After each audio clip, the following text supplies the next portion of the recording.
सौभाग्यशाली हैं, राधा कुंड के इतने पुराने संत हैं। ये हमने जब से देखा है तब से राधा कुंड, तब से इनको भी देखा है राधा कुंड में ही। अभी वो पता नहीं कितने दशक निकल चुके हैं।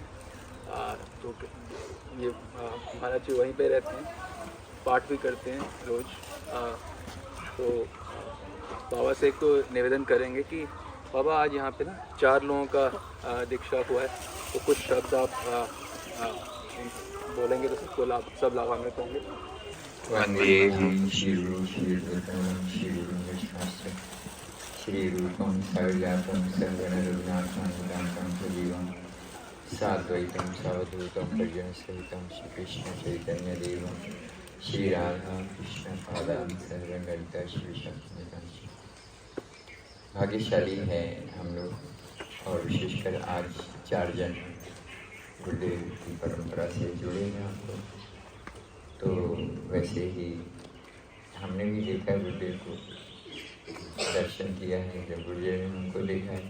जैसे पुलिस चोर को देख के तो चोर भी तो पुलिस को हवलदार को देख लेता है, ऐसे ही हमारा तो गुरुजन को दर्शन किया है। तो भगवत उन्मुख हैं गुरुदेव, ज़्यादा नहीं, मतलब भगवत उन्मुख है। जो गाड़ी में बैठेगा तो वो पहुंच जाएगा, ये मेरा विश्वास है। और आप लोग हम लोग मतलब ये है कि आप लोग गुरुदेव के मत को स्वीकार करें और प्रचार में उनकी सहायता करें, ये आपका कर्तव्य है। और साथ में हमने गुरुदेव को प्रार्थना किया कि हमारे गुरु भाईगण हैं वो जब राधा कुंड आया करें तो थोड़ी देर के लिए राधा कुंड का सेवा स्वीकार करें। तो गुरुदेव ने बोला तुम स्वयं बोल दो। तो गुरुदेव ने तो आप लोग बहुत शक्ति संचार कर ही रखी है, आप धर्म का प्रचार कर रहे हैं। साथ में आपका जो राधा कुंड है वो भी साफ सुथरा रहे, अब स्वयं सेवा में आप संलग्न हों, कल्याणी। तो ज़्यादा गुरुजन के सामने ज़्यादा बोलना ठीक नहीं है। गुरुजी आज्ञा भी हो गई, पालन करने की चेष्टा की। और आप लोग इस तरह से गुरु भाइयों में भी प्रीति बहुत बड़ा एक शक्ति है। तो गुरु भाइयों का प्रीति है भी बहुत बड़ा वो है, तो वो भी लोगों को ध्यान में रखना होगा। वैष्णव प्रीति के अंतर्गत ही आती है गुरु भाइयों की प्रीति तो बहुत है। तो गुरु जी ने एक बात बोली थी कि भाई देखो, जब तुम्हारा भाई है, जो तुम्हारे भाई से जितना प्रेम है तुम्हारा, अगर गुरु भाई से उतना प्रेम है तो तुम माया जयी हो जाओ। कम नहीं होना चाहिए, जैसे कम हुआ तो वो तो हमारा खून था, अभी हमारा खून नहीं, ऐसा अगर तुमने मान लिया, अगर माना तो फिर तुम माया से परास्त हो। हाँ, तो अगर तुम वास्तव में माया से उभरना चाहते हो तो हम ये बात मानना पड़ेगा कि गुरु भाइयों का प्रीति भी, और गुरु प्रीति मतलब ये है कि गुरु के जो अनुकूल हो उसी की चलेगी, उसी को वही है हमारे हमसे आगे बढ़ा हुआ। जो हमसे गुरु में प्रीति में कम है उसके मत को स्वीकार करने से तो हम वो नहीं होगा। जो गुरुदेव एडवांस है गुरु भक्ति में, वही हमारा बड़ा गुरु भाई है, उसके चरण पकड़ना होगा। और आप लोगों के भी सामने नतमस्तक है कि लोग हमारे गुरु भाई सब हमारे ही हैं, ऐसा मानना है। जहाँ तक ये है जिव्या 2 लोगों को प्रेम दे सके, 2 लोगों को मिला सके, यही है हमारा आपका कर्तव्य। अब विश्राम देता हूँ वाणी को। आपका राधा कुंड में ये प्रार्थना आखिरी करना चाहूँगा कि आप लोग गृह मंदिर में, अभी हम एक जगह माधुपुरी में जाते हैं राधा कुंड में, तो उससे बड़ा फ्लेक्स राधा कुंड श्याम कुंड गिरिराज जी का लगा रखा है।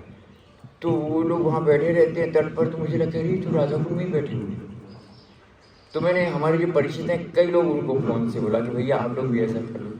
अब वो करें नहीं करें, गुरु कृपा से आप लोग ऐसा कर लो, राधा कुंड का फ्लेक्स वगैरह और राधा कुंड का जल ज़्यादा से ज़्यादा भर के रखिए, और उसको भी ऐसा समझिए हम राधा कुंड के तट पर बैठ रहे हैं। आप लोग राधा कुंड का जल भी, ये अधिकार कब होगा जब आप राधा कुंड की सेवा करेंगे और फिर ऐसा करेंगे ज़्यादा जल भर ले जाएंगे राधा कुंड का, और इस तरह से सुंदर रखेंगे, केवल प्लास्टिक की बोतल में नहीं, अगर कर सके तो एक ऐसे तांबे के पात्र में, और उसको भी एक कपड़ा पहना दीजिए अच्छे से, जहाँ ऐसी सम्मानित जगह पर। अब ये सोचिए कि राधा कुंड का ये जगह है, ऐसा मतलब आपको आपका घर धाम में बनाना है, क्योंकि ये तो आपका कर्तव्य ही है। घर का वातावरण बहुत अनुकूल बनाना भी कर्तव्य है। तो इसके साथ वाणी का विश्राम लेता है। शायद अगर आवाज़ बाबा की इतनी माइक का थोड़ा क्वालिटी इतना समझ नहीं आया तो बाबा ये कह रहे थे कि यदि हमारी गुरु भाई में जो प्रीति है, वो जो हमारे खून के जो संबंध में भाई होते हैं, यदि उससे कम है तो हम, बाबा के शब्द हैं कि हम माया से विजय नहीं प्राप्त कर पाएंगे।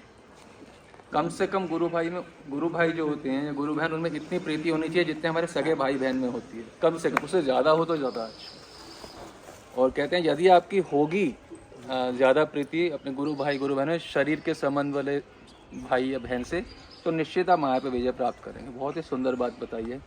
और दूसरा पंक्ति बाबा ने बोला कि जो संग करना है, जो जितना गुरुनिष्ठ है, गुरु में प्रीति है, वही उतने उन्नत है और उन्हीं का संग करना चाहिए। आपको याद होगा हमने थोड़े दिनों पहले क्या बोला था कि 99% जो संग होता है वो असत्संग की कैटेगरी में आता है। वास्तव में संग होता है जो गुरुनिष्ठ भक्त का संग। वही बाबा बोल रहे हैं, जो जितना गुरुनिष्ठ है वही उतना उन्नत है, वही हमारा संग करने योग्य है। और यदि हम जो सही रूप से गुरुनिष्ठ नहीं उसका संग करेंगे तो वो तो हमारी ही अवनति, मतलब हमारा ही डाउनफॉल, अवनति का कारण बनेगा। तो चाहे हमारे संस्था हो या कोई भी स्थान हो, ये बात बाबा के मुख से भी वही निकली है जो हमारे मुख से निकली है थोड़े दिनों पहले। कितने दिन हुए हैं वही बात निकल रही है कि संघ तो सिर्फ गुरुनिष्ठ जो है उन्हीं का रहे। और हम ये भी नहीं कि हमारी संस्था में भी सब जो जितना वो उतना सीनियर कह लो, सिंसियर कह लो। हाँ, फिर बाबा ने एक और सुंदर बात अभी बताई है कि राधा कुंड से आप लोग जल लेके जाएं और कोई पात्र में रखें, और जैसे हम यहाँ डीटीज को रखते हैं ना, तो आप देखते हो थोड़ा कपड़ा डाल के रखते हैं कि श्रृंगार समझ लो, उसी प्रकार से राधा कुंड के जल को जैसे उसको एक प्रकार से थोड़ा कपड़ा डाल के श्रृंगारित रूप में रखें और मानस भावना करें कि ये राधा कुंड ही है। घर के वातावरण को राधा कुंड मय बनाएं, बाबा ये बता रहे थे। और एक और भी आज्ञा भी कर रहे थे और निवेदन भी कर रहे थे, क्योंकि तो राधा कुंड निवासी है ना, इनकी आज्ञा निवेदन एक ही बात है। बाबा ये कह रहे थे कि आप लोग राधा कुंड में आते हैं तो हम लोग के लिए कह रहे थे कि हम लोग राधा कुंड की सफाई किया करें, क्योंकि ना ये बोल सकते हैं, क्यों बोल सकते हैं, क्योंकि ये कर रहे हैं यही कार्य। हमने आपको बताया ना, हम तो कितने दशकों से बाबा को देख रहे हैं। तो चाहे ललिता कुंड को साफ करना उन्होंने अकेले, ये नहीं कि आज 10-20 साल पहले जब कोई यूट्यूब फेसबुक कुछ भी नहीं था, उस समय से भी पहले से हम इनको देख रहे हैं। मतलब घंटों 10 घंटों लग के, और इनको कोई सपोर्ट नहीं है ऐसे कि राधा कुंड में इनको कोई सपोर्ट मिल रहा है, नहीं, अकेले में रह के खूब सेवा करते हैं। सिर्फ ललिता कुंड नहीं, मतलब राधा कुंड के आसपास के जितने भी हैं। तो ये बात बिल्कुल ठीक बोल रहे हैं बाबा कि और कोई करे ना करे, हमें करना चाहिए, ये हमारा उत्तरदायित्व है। तो जैसे हम राधा कुंड जाते हैं जब, तब तो करेंगे ही, और हम बीच में भी जाएं इसी उद्देश्य से कि हम सेवा करने जा रहे हैं। अभी हमने कल भी जब जैसे बताया कि श्री विग्रहारा धन्य, तो मंदिर की सेवा में लगाते हैं। तो राधा कुंड से बड़ा मंदिर कौन सा होगा पूरे आध्यात्मिक जगत या भौतिक जगत को मिला के। राधा कुंड तो टोटल अपने आप में एक मंदिर है। राधा कुंड में मंदिर नहीं है, राधा कुंड ही मंदिर है।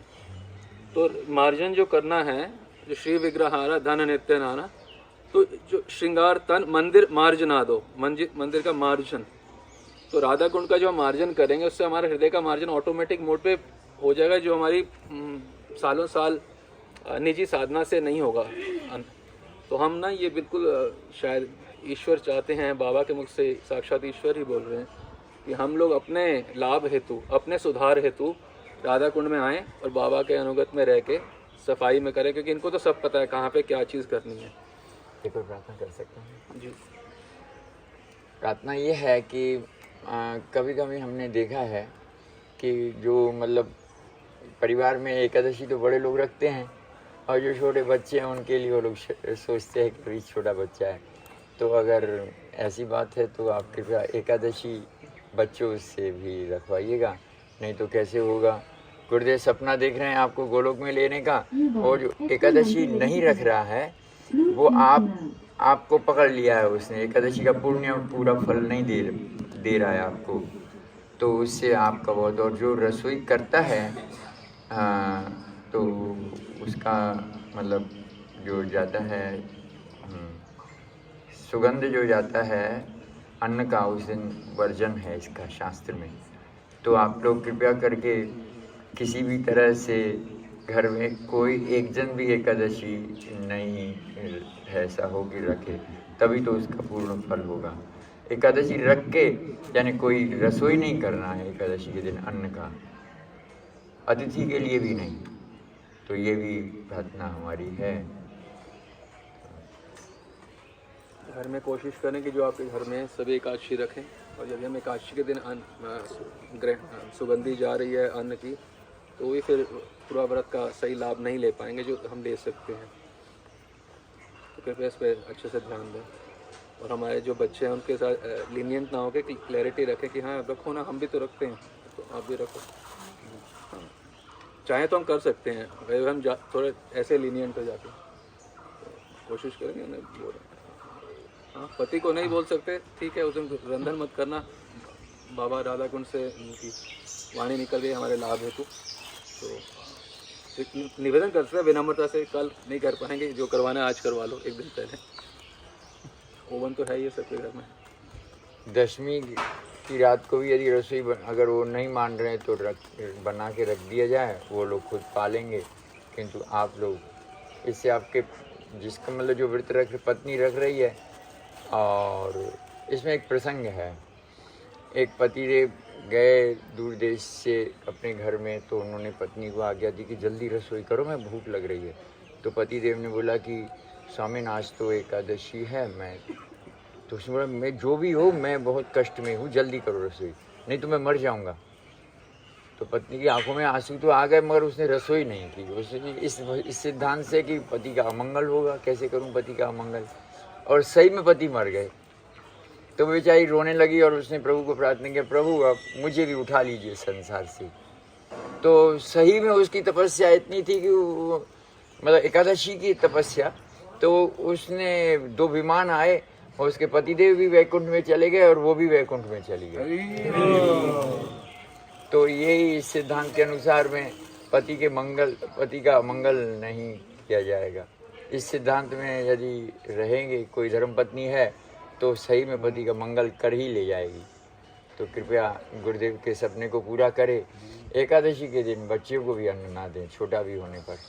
ये अब यदि आपने इतना श्रद्धा से हमारा गुरुदेव के सामने हमारा बोलने को भी अधिकार नहीं है, जब आपने सुना है तो फिर हमें यही भिक्षा दीजिए, एकादशी के दिन आप लोग पूरा सपरिवार व्रत रखें। बाबा का बहुत बहुत धन्यवाद। निष्काम वाणी तो सबके हृदय में जाती है, शब्द की शक्ति से ही पता चल जाता है निष्काम वाणी है, तो सबको समझ आ रहा है कि वो क्या बोल रहे हैं। उनको तो कुछ नहीं चाहिए ना, तो याद रखिएगा, इस रिकॉर्ड इनको डाल देना ताकि बार बार सुन सकें। ठीक है, बाबा का बहुत बहुत धन्यवाद। राधे श्याम। राधे श्याम।